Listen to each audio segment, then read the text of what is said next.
Welcome to our School Board Candidates Forum, presented by the League of Women Voters of Winnebago County, Fox Cities Advocates for Public Education, and the Doty Island Development Council. The forums we present are available on YouTube and receive hundreds of views in addition to the attendance tonight. The League of Women Voters seeks to inform citizens about major public policy issues and about candidates seeking office. Thank you for helping us fulfill our mission. Please turn off your electronic devices. No audience recording is allowed since we are recording this and we'll post it on YouTube. I'm Margie Davey, the president of the League of Women Voters. And with me tonight, I have Karen Schneider, publisher of the Neenah News and the Oshkosh Herald. 6 candidates are competing for 3 seats on the Neenah School Board. They are Alex Corrigan, Brian Epley, Susan Garcia-Franz, Cherie, okay, sorry, Cherie Long, Jeb Feifel, I should have had you read this, and Roxanne Schwant-Knudsen. 3 of the candidates are here with us tonight. The others have provided an opening statement. Public questions were solicited in advance. Those of you in the audience may also submit questions tonight if you just want to raise them in the air if you have additional questions as we go on. Remember that questions must be for all candidates and may not single out a candidate. Questions may be edited for brevity and clarity, and while we hope to cover as many as we can, we may not have time for all. Candidates, please keep your answers concise so we may cover as many issues as possible. Our timekeeper, who will wave at you right now, will give you cues. Please heed the stop sign so I don't have to cut you off. Concise answers will allow time for more questions. Remember, this is not a debate. You will each be given the same amount of time for each question. And with that, we will begin with opening statements from our 3 candidates here, and then we will read statements from the 3 candidates who were not able to make it. So you each have 2 minutes to summarize your background, qualifications, and your motivation to run for office. Why should voters choose you over your opponent? And we'll begin with you, Alex. Oh, I didn't know I was starting. I just want to start really quick by saying I was told last time that I did a bad job of talking into the mic, so if you can't hear me, wave at me, and I will remember. I want to start by thanking the League of Women Voters for putting on this forum. I think that local races are super important, and I think that this is a huge benefit to our community and an incredible volunteer service that they put on, and I'm really honored to be here tonight. My name is Alex Corrigan. I am an attorney. I'm a social worker. I'm a mom. I have 4 kids. 3 are in the district. 1 will be joining the district next year. He's 3. In my professional life, my focus was on child advocacy. I represented kids in DCFS in the state of Illinois and Cook County. I then went back to social work school, and then I became a mom. I have 4 kids. 2 of my kids have autism. I do not think that I will be going back to work full time, but I really believe in service, and I really think that I could be of use using my professional skills for our community. I am a big believer in consensus building. I think that I can help build the consensus. I want to acknowledge that consensus means that not everyone is going to be happy all of the time, and that includes myself. I'm not running for office to use this office for my kids. I'm using this for our community, and I really would be honored by that. I would be honored by the opportunity to do that. Sorry.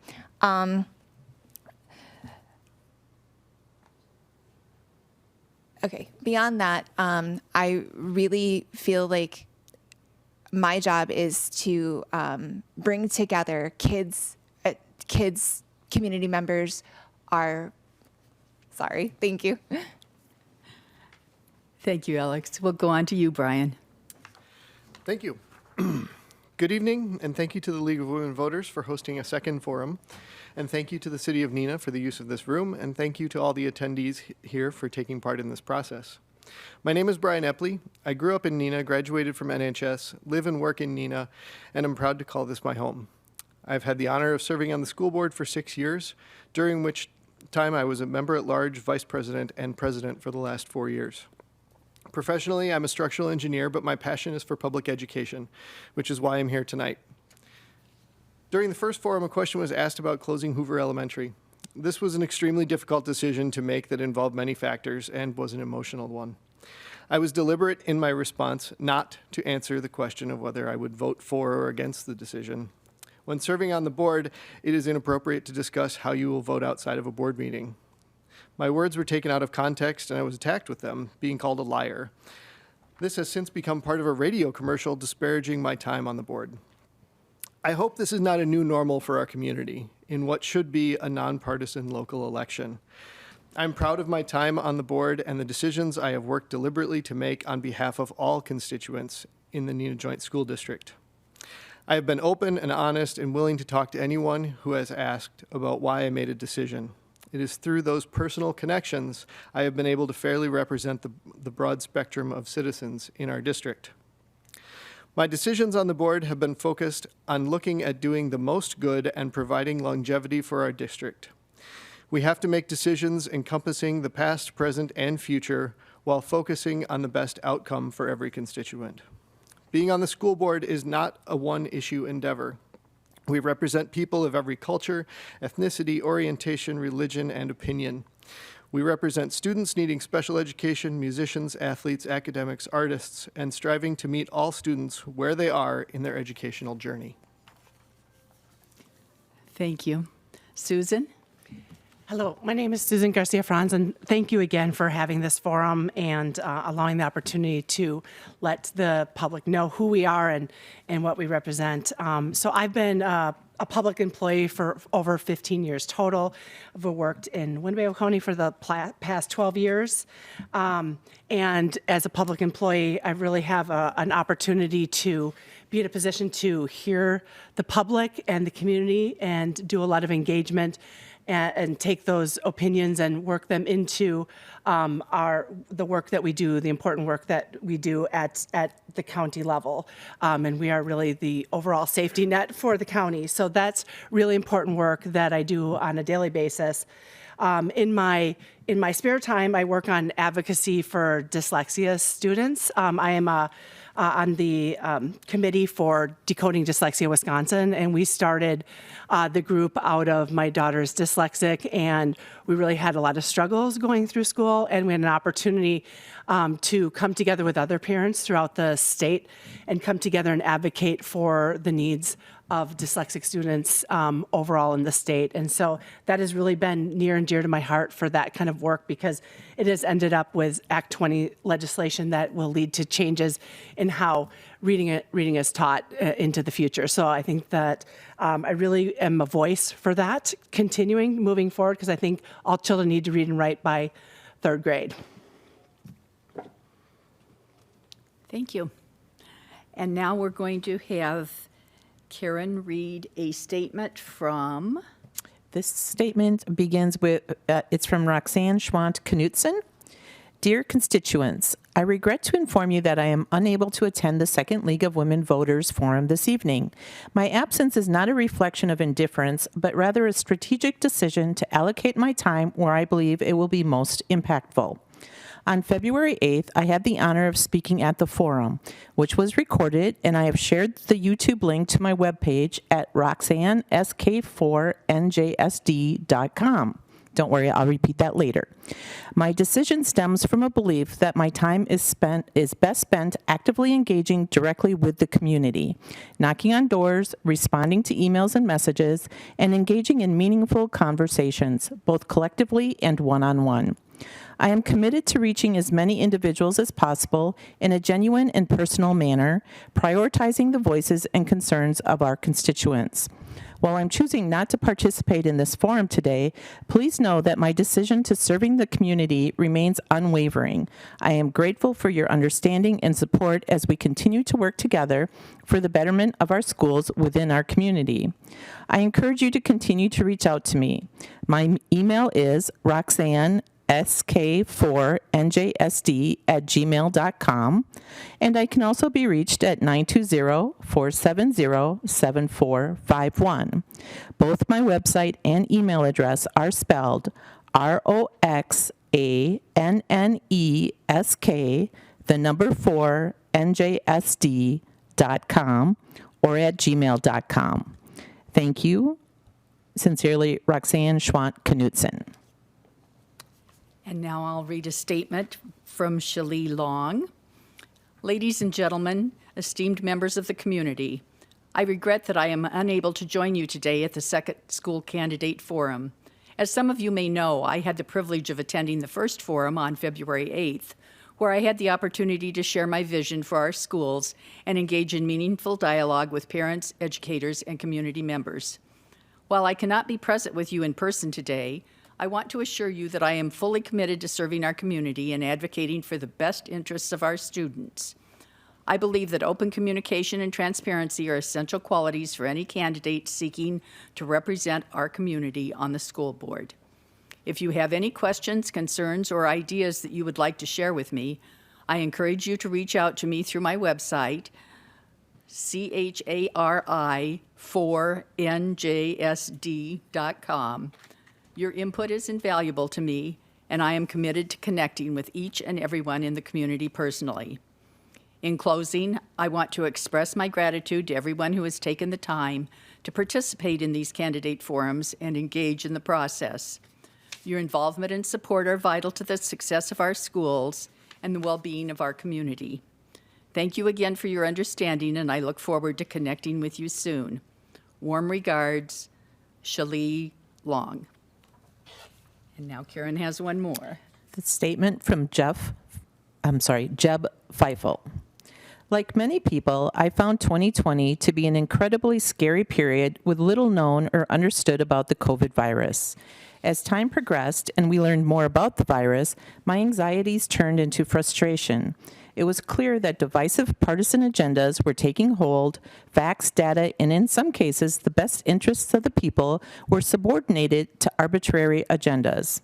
We lived in Northern California at the time, and I did not like feeling powerless when it came to my children's education. I started to get involved, worked to understand key issues, and became more vocal at local school board meetings. Unfortunately, the scope of my engagement was short-lived as we moved out of the area. We moved to Neenah over a year and a half ago, our fifth and hopefully last hometown in the last 20 years. I am running for a seat on the Neenah Joint District School Board based on significant vested interests. I have 2 children in the district and wish to see this community continue to thrive. I want to ensure that parents and teachers are heard, have visibility into ongoing board activities, and are brought along for the ride on key decisions. We have significant issues and challenges ahead, and I promise to remain focused on the best possible outcomes for our students, provide transparency to parents and teachers on key policy matters, and work diligently to serve the community to the best of my abilities. I have a track record of delivering objective results working within and leading teams over the last 25 years. I have earned the trust of my coworkers and teams through a servant leadership model and have been able to successfully navigate multiple operations through very challenging situations, including one of the most deadly and destructive wildfires in American history, a once-in-a-generation pandemic, facility expansions, and numerous supply chain shortages. I will take the same approach if elected to the school board and work diligently to ensure we create the best possible outcomes for our students, provide insight and transparency to the community on key issues, and help ensure that we have a sustainable, long-term financial plan. And now we'll move on to our public policy questions. These have been submitted in advance or by the public tonight at the forum. You will each have 1.5 minutes to respond to each question. And we will begin with our first question tonight to Alex. What do you see as the biggest challenge facing the Neenah School District, and how would you address that issue?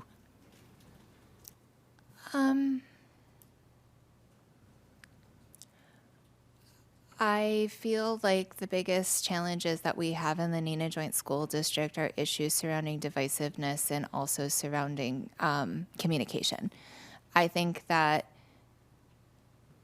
I am seeing evidence of the divisiveness of national politics bleeding into an issue where we should be able to agree that, like, while we may not be able to agree on like exactly how we think that our kids should be taken care of, that we all agree that we want our kids taken care of the best that we can. And if we start from that foundation, that I think that we could really work together. I think that the current board has 9 very different people on it, and that they do a really good job of hearing each other, or at least respecting each other. I feel like people aren't talking to their neighbors. I think that people are just avoiding difficult conversations. And I think that that's just kind of increasing the balkanization that's been going on here.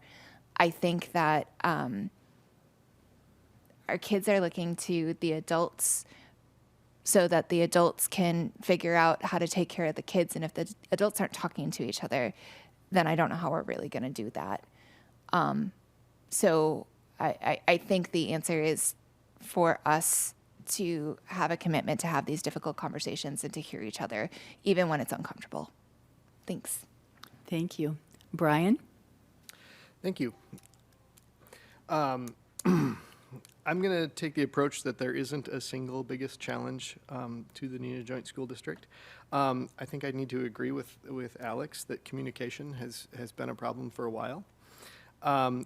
We as the board, hold our meetings, attend the meetings, read the paperwork, go through the discussion, and have a good concept of what's going on.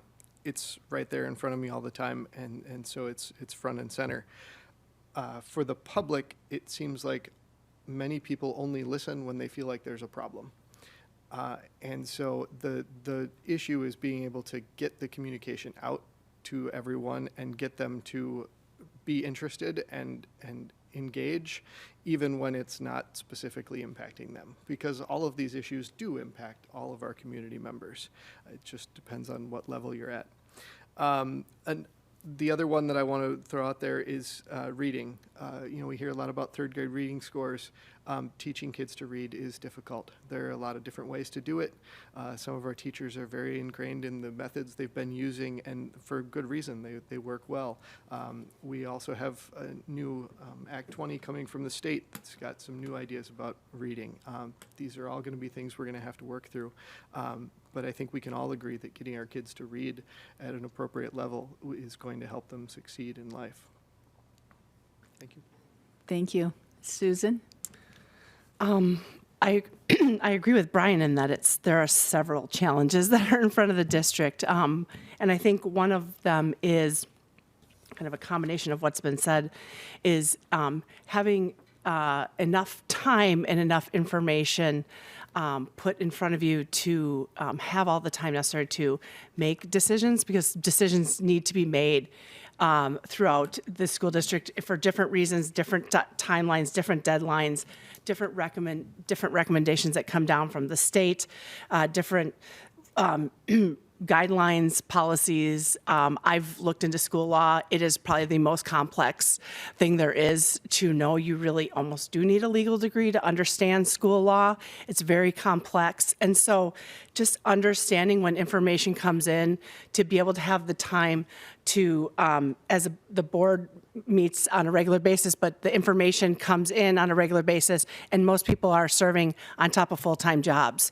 So we are asking people to do due diligence. And so I want to say the complicated nature of things like that come down, like Act 20, which will involve a lot of varied opinions that will not all may not all meet in the middle, but there's advocacy for the students that has to happen so that we can have higher levels of proficiency by third grade. So I would say the complication and all the nature of what's in front of the district will be an ongoing challenge. Thank you. Thank you. This question will go to Brian first. School board is a local nonpartisan position. What is your opinion of accepting assistance from outside organizations and/or political parties? So the downside to having only 3 people here is that we don't have very much time to think between questions. This one, I've been asked this before. These are local races. We should be engaging with our community and keeping it local within our district. I haven't had any help from any outside groups or outside, outside groups, because I haven't taken that tact. My approach has been to engage with the community. I use a Facebook page because it's a free thing to do. I put signs out there, and I talk to people. And those direct communications and hearing people's stories and hearing what's on their mind are really the most meaningful. Some people like to yell on the internet, but a lot of times when you can have a real conversation, you can then start to understand all the parameters surrounding the issue, because none of these things are black and white or easy to explain. So when I'm pressed to give an answer that how do you feel about X? Well, I don't know how I feel exactly about X, because did you think about Y, Z, A, D, and so on. So no, I guess the answer is that I haven't accepted any support from political parties. Thank you. Thank you. Susan?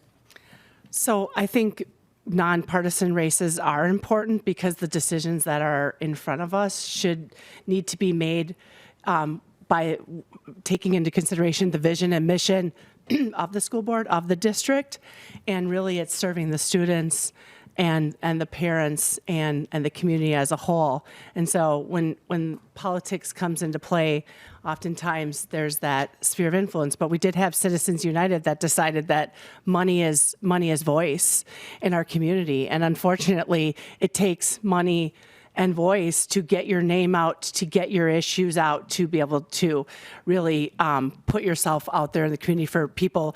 I've lived in this community all my life. Doesn't mean everyone knows me. So I like to think everyone knows me because I've lived here most of my life and was born here, but I feel like that's just not true. So I hope people go to see the League of Women Voters Forum. I also work in public and do a lot of public engagement and know that that's just not always the case. The places, even though we offer free, people aren't going to look at it. It's what's in front of them. And controversy sells. So I want to tell you that I'd love for this to be purely nonpartisan and find a way that anyone could run for office, because I feel like you need to be well resourced to run for office at this point in life. But hopefully some of those things can change so we can really have broad representation moving forward. Thank you, Susan. Alex? I also really wish that partisan politics wasn't a part of this. Unfortunately, while the position is nonpartisan, people are partisan. I was very intentional about what partisan help I was going to take. And at this point, I will disclose that I took what's called volunteer coordination help from the Democratic Party. What does that actually look like? I hand out Kristen Sandvik's information while she hands out mine. I have some targeted information as to what voters may be interested in having a conversation with me instead of just knocking on every single door. I was very intentional that I did not want to change the culture of this race when I entered it. So I had a lot of conversations to make sure I was not the first person in a race like this taking that type of help. That being said, I declined party money. There was an offer that was given to send out a targeted mailing by the Democratic Party, and I felt like that was going to be my contributing to an arms race of party money, and I declined. I felt like that was the morally incorrect choice to make, and I felt like it would be a disservice to the community. My hope is that I win without party money, and then maybe party money isn't a part of these races going forward. I understand that that's idealistic, probably. Thanks. Thank you, Alex. Okay, so this goes to Alex first. This goes to Susan. To Susan first, okay. Mutter, mutter. Okay, Susan, you're up. Okay. What does equity, diversity, and inclusion in education mean to you?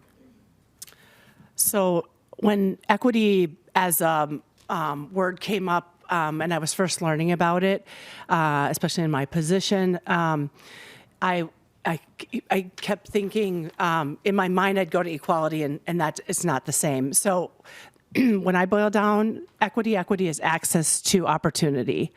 And all of our students should have access to opportunity, like across the board. So we don't have to call it equity. I don't care if you use a different word, but the reality is access to opportunity is really important for every student in our district. And some need a little bit more help to get there. Some don't come. Some students come with different challenges, and we have an opportunity as a district to make sure that we meet those challenges and we come together to look at resources and how best to address those access to opportunities throughout the district. So in terms of inclusion and diversity, I think it makes for a richer life, a richer society, a richer community. So I 100%, I'm on the board of Casa Hispana. I work on Latino Fest every year to celebrate Latino culture in our community. I think those things just bring more richness to life and celebration of diversity in our community. So I hope that we continue to embrace a diverse community and find the ways that we can meet together to come together as a community to make sure that we're giving access to opportunity for all of our students. Thank you. Alex?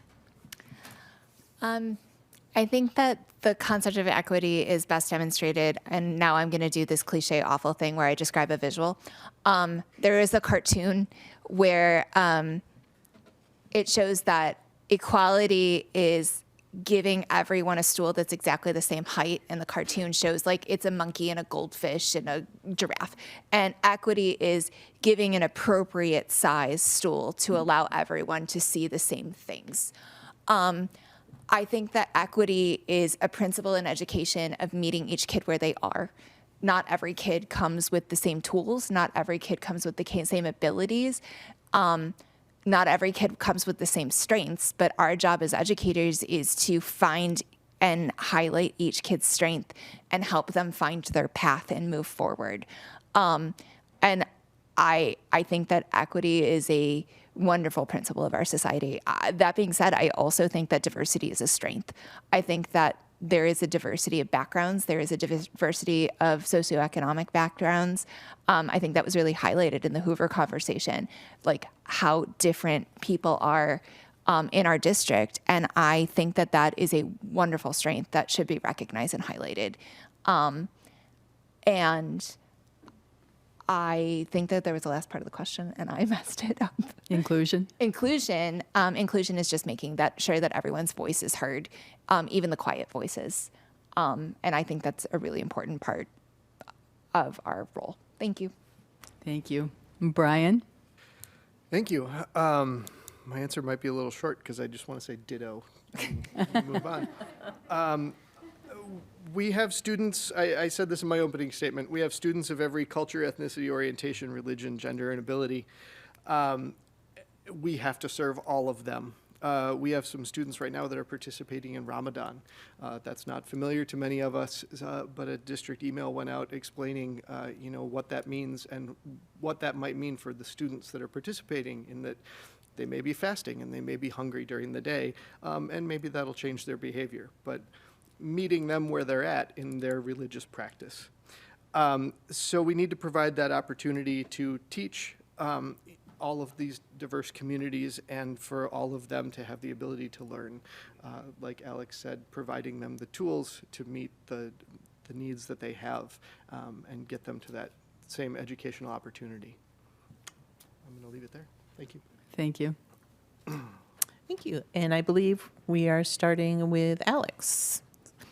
All right. So because public school funding has not kept pace with inflation since 2009, a school district can either continue to cut corners or seek approval for an operational referendum. In your opinion, what are the pros and cons of funding our schools via referendum as opposed to state aid? So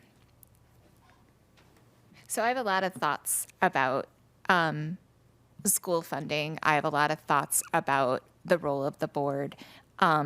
The legislative situation currently that school districts across Wisconsin find themselves in is terrible. It is terrible.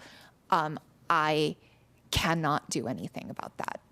I don't have a magic wand. I don't have a direct line to Republican lawmakers to convince them to tie funding to inflation again. That being said, I don't think that there is appetite in our district for an operations referendum. I think both of those are political realities that our board operates in, and I am not deterred by that. I think that there are ways for us to be creative within that environment. Luckily, I'm walking into a situation where we are actually incredibly fiscally solvent as a board, as a district. That being said, I think, for instance, I think that there are other districts under the same constraints, and I would like to know what they are doing. I would like to investigate those things. I would like us to consider maybe should we employ a grant writer? There is money out there. Should we have a person whose job it is to find that money, apply for those grants, and get money for the district and highlight this for small grants for our educators? I think that there is really real opportunity to be creative, and I don't want to throw my hands up and be like, well, the legislator, so I can't do anything. Thank you. Thank you, Alex. Brian. Thank you. Well, I guess I'll start by saying that on the board and over the last many years, the Neenah Joint School District has maintained a balanced budget. We've been very careful with our dollars, with your dollars, and keep our budget balanced and be smart with our spending. We also have a solid fund balance. That means we carry an amount of money to help us avoid short-term borrowing, which ultimately saves us money. All of these things are great and good ways to maintain our money, but of course, getting the state funding that we need to cover all of our students is extremely important. Special education funding is at not the all-time low, but it's slightly above it right now, and it could be way better where it used to be near 60%, while we have private schools that get 90% funding for special education. Go figure on that one. Likewise, vouchers come into this. We have tax dollars that get funneled into private schools, some of them up to 100% of their funding, and that it becomes a black hole. We don't know what happens there with those tax dollars. I think the state could be much more direct with how those monies are spent, and the private schools should be more accountable to how they're spending those dollars. To the question of referendum funding, no, operational referendums are not good for the district. It creates disparities between districts that are maybe more or less willing to do that. And the state should cover all the districts equally. Thank you. Thank you, Brian. Susan. Okay, so I remember that my parents used to be neighbors with Todd Leak. He was on the Neenah School Board, and I remember going to a presentation for one of the first, I don't know if it was the first referendum, it was the first referendum I went to, where they talked about, at the end of this referendum, all of our buildings will be paid for. And I thought, how awesome is that you get to the end of that, and that now you can look at new ideas for the district. And I think what happened was probably all the buildings maybe did get paid for at the end of that referendum, but we had aged buildings that were built in some in the 70s and before that. So there's a lot of needs that come up for districts like that to kind of rebuild the district. When you do it in 40-year increments or 50-year increments, you often have to, by standards, rebuild. And we had Shattuck that was very barely ADA compliant. And so, there's money that's needed. I think referendums a poor spending of time in terms of at a district level, an administration level, in terms of having to spend all that time when we have sometimes surpluses that could go to districts and be more distributed more equitably in the state. It's time that's spent away from the goal of educating students. And so I would like to see us kind of move, especially if you're asking for operational funds. What a travesty for districts to have to come to ask for a referendum for operational funds. So I would advocate for not that route. All right. Thank you, Susan. Okay, this question goes to you, Brian, first. What characteristic is most important for our next superintendent? Oh, wow. You keep asking me these questions that I'm actually part of the system, and it's really hard to answer. We're right in the middle of hiring a new superintendent, or I should maybe say interviewing. Sorry. We're right in the middle of going through the interview process for a new superintendent, so this is forefront on my mind. It kind of goes back to the answer to my first question, communication. Let me back up. Communication and culture. We did a survey of staff, community, students, and we heard communication and culture repeatedly. We have a lot of good things in our district. We have just an enormous number of things to celebrate, but we can always do better. And establishing a good, cooperative, cohesive culture and using proper communication to do that are key elements. So that's one thing that we've been talking a lot with candidates about is culture and communication. Thank you. Thank you. Susan? So I think, again, not being on the board and being on the outside, I do want to piggyback with communication. I think there's opportunities for the Neenah Joint School District to take opportunities where we have technology and ways to make things more transparent and actually move that forward. Similar to the Oshkosh Area School District, they record their Zoom meetings and people can go back and watch them. I think it's an easy piece to do for community members that are unable to attend the meetings. I think those kind of steps where the superintendent early on wants to have that ongoing communication between students, parents, and the greater community on how to continue to work together to move the district forward and get the proper resources that are needed. I think it's a heavy lift to ask for a superintendent, but I think it's one where it'll pay dividends in the end with those types of communications. And I do want to say that just communicating with the public generally is not always the easiest thing because there's different ways you have to go about it. Mailing, not everyone gets their communication the same way. So you have to be very astute in your communication styles and vary it up depending on the levels where people and meet people where they're at. So I do want to say that we need a superintendent that has eye on all the needs of the community and students and parents communication wise and move that forward. Thank you. Alex?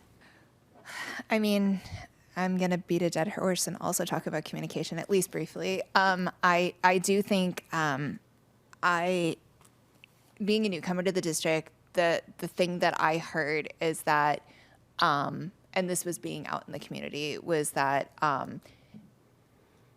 Neenah Joint School District was going to do what they wanted to do. And my understanding is that there has been, and I've seen it in my time with my kids being here, there's been outreach to the community and that the administration has heard that and is trying to do things with that. But I think that we can go further with it. I would really like to see someone take the principles that have been applied to towards communicating with the community at large and also create that culture where our teachers feel heard. I feel that our teachers feeling like they have a say in their own destiny and they have some agency would make them feel it would make them feel valued in a way that I think is really important, particularly in the culture or in the legislative climate that we have right now where teacher salaries are so tightly controlled. I also would really like to see creativity. Given the legislative constraints that we have, I would really like to see, and that's not saying that we don't currently have a creative superintendent. I definitely don't want to say that. But in our search, that is one of the biggest things that I would value as well, is that creativity of that administrator. Thank you. Okay, and I believe this question goes to you, Susan. School board members have a responsibility to spend taxpayer dollars wisely. Sometimes this results in having to make tough decisions, such as closing a school or redrawing boundaries. No matter what, someone is unhappy. When faced with decisions like this, what will your priorities be? I've been thinking about this question a lot, and I think that there's a challenge with having this conversation about taxpayers versus your school district, because you should never be poised in your communities that it's taxpayers versus the school district, because no one wins. No one wins there. A community that supports its district and wants to see it succeed doesn't put all the emphasis on whether they get $10 back per year in a refund. They say the investment in the students pays us dividends in our community because people want to stay in our community, people want to live in our community, people want to work in our community, people want to move to our community, and it's a win-win-win-win for everyone along the line. So posing that taxpayer issue, it's that rabbit hole or dark hole that I don't want to go into, because it really can say, oh, you want us to pay more. It's not that. It's those investments that we make in our students now are going to benefit everyone in this community. So I want to say, I try not to get this as an either or, it's a all together and moving forward. Thank you, Susan. Alex?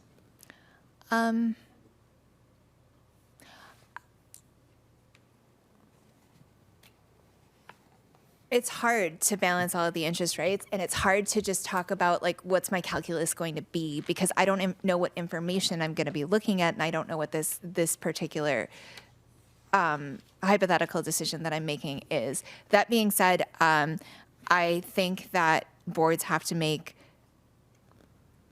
really difficult decisions, and they have to sit and listen to lots of people tell them that they're making them for the wrong reasons. I want to acknowledge that we're all here, even the people who aren't here or are not participating tonight are here because we care about kids and education. I agree with Susan that it's a false dichotomy of comparing taxpayers versus kids. I think that this is the future of our community, this is the future of our society, and it's immensely important. That being said, we do have a responsibility, and I think that there is a culture in Neenah of being really mindful of where money is spent. I know that closing of Hoover was really painful. I know that the closing of Hoover has left a lot of hurt feelings, and I wish I had an answer for how that could have been done differently. But I can't Monday morning quarterback that situation, and I think everyone involved really tried the hardest that they could to do the best that they could by our community. I can't promise that I'm not going to find myself in that situation, though I should be so lucky. But I promise to try and make the best decision I can with the information in front of me, and to try and listen to everyone when they approach me with their feelings on it. Thank you. Thank you, Alex. Brian? Thank you. Alex, should you get elected, you will definitely face hard decisions. Oh, yeah. So, yes, of course, tax dollars and schools. We need the tax dollars to run the schools. Schools are beneficial to the entire community. That's why we pay taxes, to benefit the community. Of course, we need to be good stewards with those dollars, and that can be a really tricky conversation. Going back to something I said earlier about these issues are complicated. They are extremely complicated. You could look at the closure of Hoover in the most basic financial way and write out the dollars and cents, and it's absolutely fiscally responsible for the district to do that. But we know it's not only that. There's a lot more to it. Of course, there are all the people involved and all the emotions and all of the history around that. So it's not just about the money, but that's a big part of what we do, because at the end of the day, we're responsible for a $140 million budget, and thank you very much for paying your taxes. So we have that money to proceed with our mission of educating students and doing that in the best way we can. And so I just ask that you'd let us do that to the best of our ability, and please keep talking to us and sharing your feelings about what's important to our community. Thank you, Brian. Okay, Alex, this one goes to you first. Oh, good. It's always so much fun to be first. I know. It is estimated that 20% of students need mental health services, and only 20% of these students receive the resources that they need. What does this picture look like here in Neenah? What and where are the unmet needs, and how do you propose to close the gap? I really wish I had that magic wand we talked about. I feel passionately about mental health. I'm a social worker. I realized that a lot of what I was doing in law really overlapped with social work. I think that no one can learn if they don't feel safe. And I think that mental health really comes down to a feeling of safety in your home, a feel of safety in your own body, a feel of safety in your social situation. I 100% believe those statistics that you just gave me. I've not seen them myself, but that sounds correct. That I think that probably if you go into once kids hit puberty, that probably more than 20% of kids need mental health support and services. I think that Neenah's making great strides. I really love that guidance is a thing that my kids in elementary school get, and that my kids in elementary school are in a classroom setting where they are given tools that I see them trying to apply so that they have those tools to fall back on when they need them. And I think that that's really something innovative and wonderful that Neenah is doing. I think that I would also like to acknowledge that I recognize that like mental health services come in our district, in other districts, not just from mental health professionals. It comes from our teachers. It comes from our staff. It comes from the lunch lady who sees a kid and reaches out and talks to them. Thank you. Thank you. Brian? All right. Another complicated one that there's data behind this. We see an update on it every year. I don't remember that data off the top of my head. I'd love to look it up at this moment. But anyway, yeah, like Alex said, I think back to Maslow's hierarchy of needs, right? That pyramid of how we find growth. And safety and security is paramount, right? You gotta start with making sure your kid is safe and secure, in addition to being fed, in order for them to have any hope of learning anything. And so going back to, we have to meet kids where they are and build them up and help them get to a point where we can effectively educate them and that they can effectively learn. We, of course, in our district, we do have a mental health coordinator. I don't know exactly how long that's been around. I can't remember the number, but that's been a tremendous help. On top of that, we're trying to get more and more counselors. One of the aspects of closing Hoover, actually, I'll reference that, was that we could provide a full-time counselor at another building that would be there every day for all the kids, rather than having a part-time person that can only be there some of the time. In addition to that, we're trying to get more social workers. Social workers, again, trying to meet those needs of kids that are really outside the bounds of traditional education. But if you don't have a kid that has that support system, you can't teach them how to read.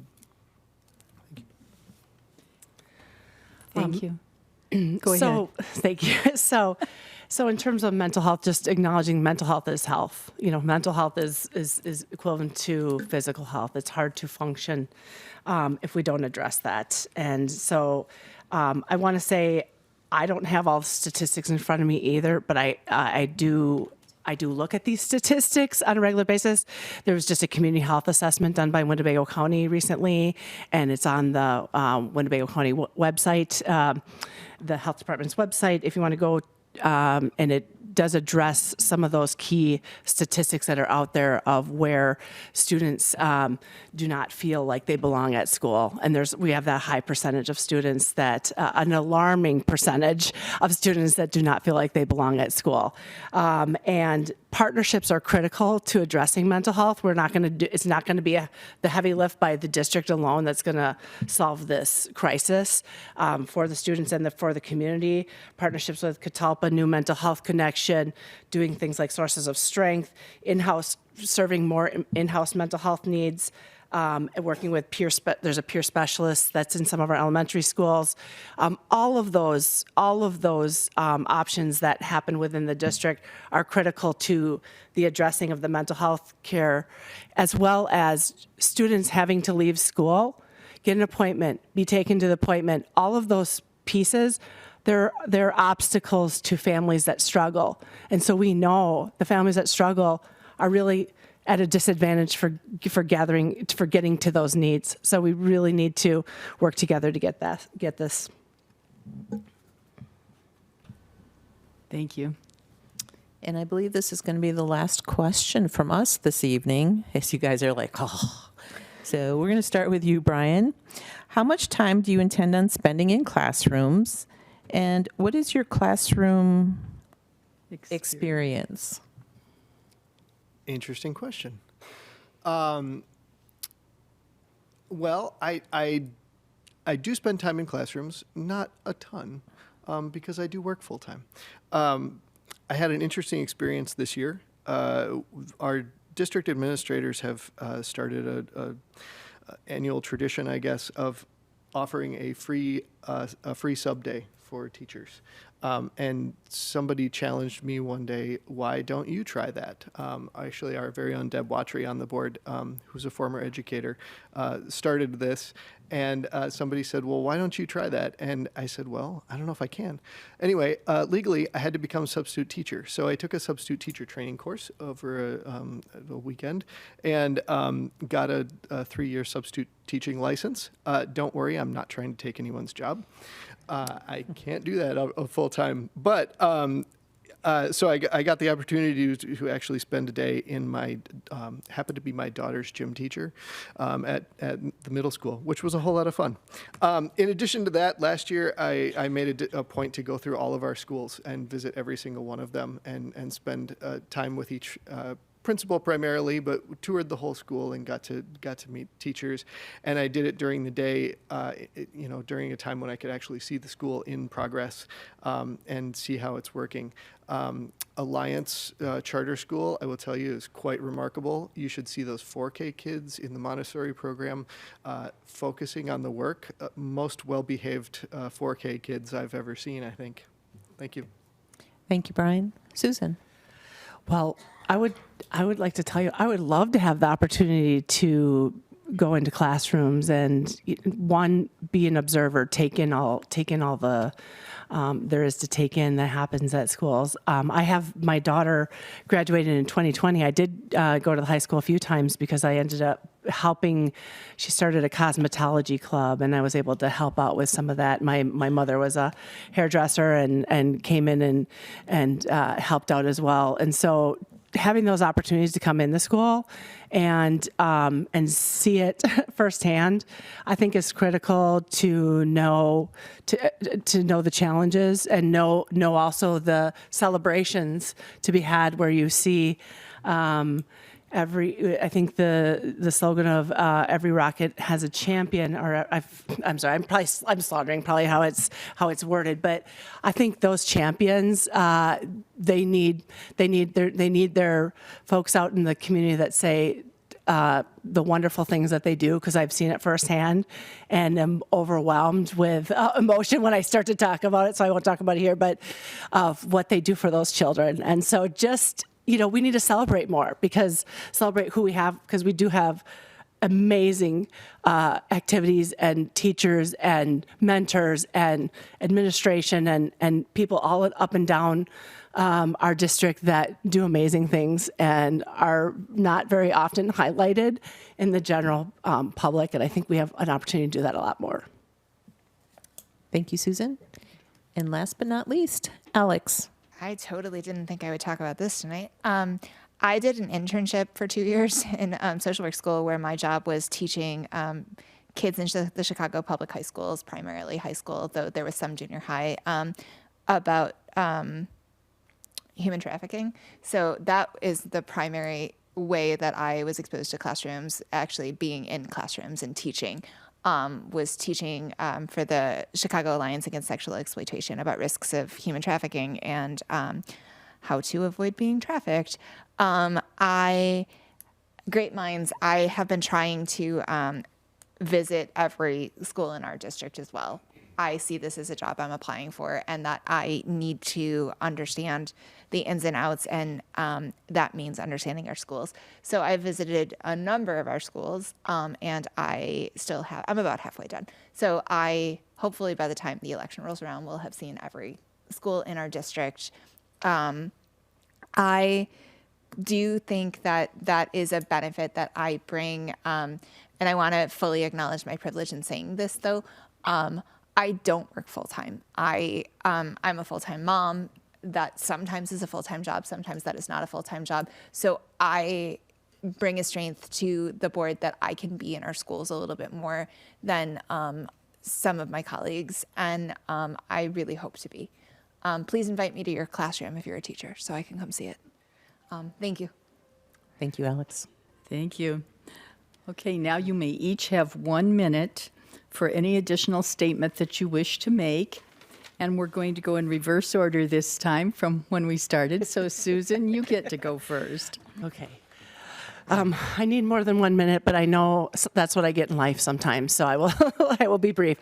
I just want to say I went through, I'm a graduate of the Neenah Joint School District.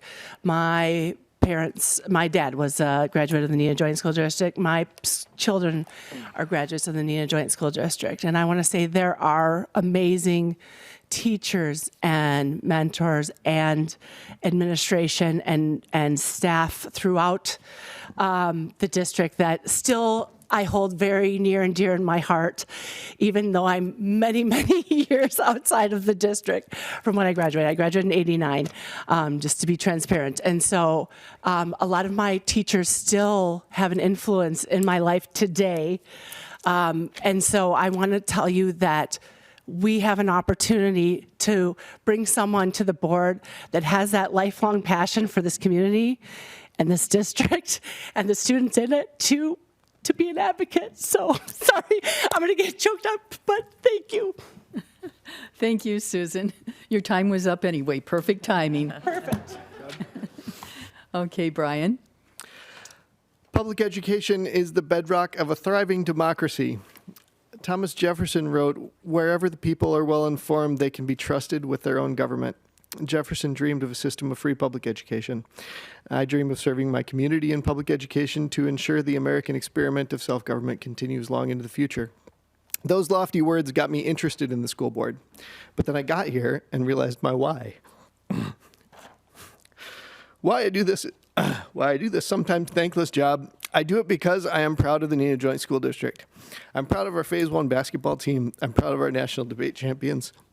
I'm proud of our journalism staff for winning 77 awards in a single competition. I'm proud of watching Kyle Kluskins coach the state title bout. I'm proud. Sorry. It's okay, Brian. Only 15 more seconds. Thank you. I had this timed out to the minute. I am proud to eat lettuce from our hydroponic gardens. I am proud when Mrs. White does something quirky at a choir concert. I'm proud of all our champion athletes. Neenah with pride is more than a snappy motto. It's the focus of why I serve on the school board. Neenah. Thank you. Alex? I did not graduate from Neenah High School. That being said, we chose this community, and I choose this community over and over. I am so proud and so impressed by the Neenah School District. I am so excited after touring the high school that my kids get to go to that amazing high school. I am so impressed by all of my children's teachers. I am so impressed by my kids go to Alliance, which Brian mentioned earlier. I'm so impressed by the teamwork and the camaraderie and the problem solving that goes on there. I am so impressed with Neenah Music. I am so impressed. We have Suzuki for free for all of our kids starting in the first grade. That doesn't exist anywhere else. That is unbelievable. And I am so proud that this is our adopted home. Thank you. Wow, that kind of makes me wish I could go back to high school. This does conclude our forum. On Tuesday, April 2nd, you may vote for 3 of these candidates. I know you see 3 on the dais. There are the other 3 running, remember. The polls are open from 7 a.m. to 8 p.m. Everyone must show a voter ID with your picture on it. You may register when you go to vote on Election Day, except you've already gone to myvote.wi.gov to check to be sure you're registered, right? That's where y'all go, yes. Good, thank you. If you do need to register, take a proof of residence with you. You can also go to vote411.org to learn more about the candidates. And you may also consider voting early or absentee. Just contact your clerk for more information. On behalf of the League of Women Voters of Winnebago County, I want to thank the candidates for participating tonight. I want to thank Karen for being on the dais with me. And I want to thank the League of Women Voters volunteers who were here tonight. Remember, our democracy depends on citizen involvement. I want to thank you for being here tonight. Please vote on April 2nd.